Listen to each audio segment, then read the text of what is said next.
A single seed stayed buried under a stone for years, and what happened after became one of the biggest lessons about life you'll ever hear. It started in the middle of a burning desert, where that seed lay under the sand, a heavy stone pressing down right above it. Inside that seed was a spark of life. It wanted to grow. It wanted to see the sky, feel the wind, stand in the sun. So one day it gathered everything it had and pushed up. The stone didn't move. It pushed again, harder, still nothing. The seed began to break. This is my fate, it thought, trapped, no way out. Then one still afternoon, a wind moved through the sand, and it whispered, "Stop fighting upward, look down." The seed didn't understand. Down was just more darkness, more sand, but it had nothing left to lose. So it turned, and instead of pushing up, it started digging down. This is where most people quit, not because they're weak, because the world only rewards what it can see. And what the seed was doing now, no one could see at all. The roots pushed through hard, dry soil. Some days they barely moved an inch. The seed doubted itself constantly. Am I doing this for nothing? But it remembered the whisper, and it kept going.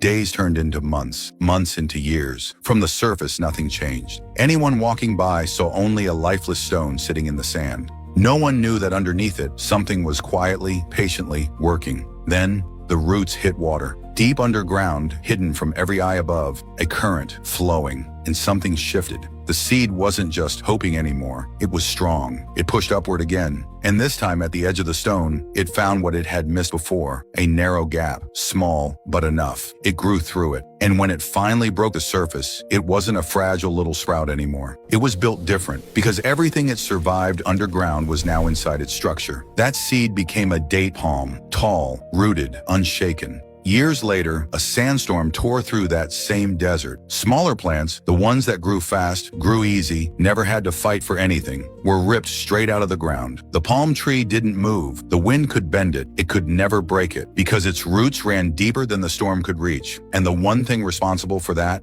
The stone. The exact thing the seed once believed was the enemy. Here's why this matters for anyone trying to build real wealth. Most people think the setback is the problem. The slow year, the failed launch, the plan that didn't work, the money that isn't coming as fast as they hoped. So they quit right there, convinced they're just unlucky. But wealth doesn't work like a straight lineup. It works like that seed. The skills you're building in the dark, the discipline, the patience, the ability to keep showing up when there's no proof it's working yet, that's not wasted time. That's root system. That's the exact thing that makes you unshakable once the money actually starts to move. Everyone who looks lucky later had a season that looked like nothing was happening. They just didn't stop digging. So if something in your life feels like a stone right now, a job, a debt, a plan that keeps failing, don't read it as the end of the story. Read it as the reason your roots are about to go somewhere no one else's will. What's the stone in your life right now? The one thing you keep pushing against? Put it in the comments. Let's see how many of us are digging in the dark at the same time.